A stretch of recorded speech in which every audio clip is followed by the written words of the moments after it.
Hi, my name is Freya. I'm at St Peter's College and I study English.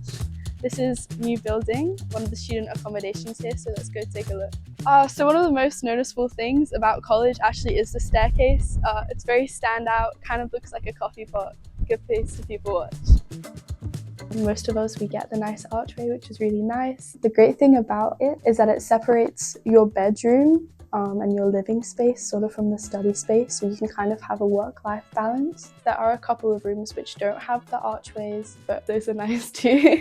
The main features are, as you can see, a single bed, a side table, a desk, and also a sink, and plenty of wardrobe space. It's really nice to make your uni rooms feel like home. My favourite way to do this is by having little trinkets with me that mean something.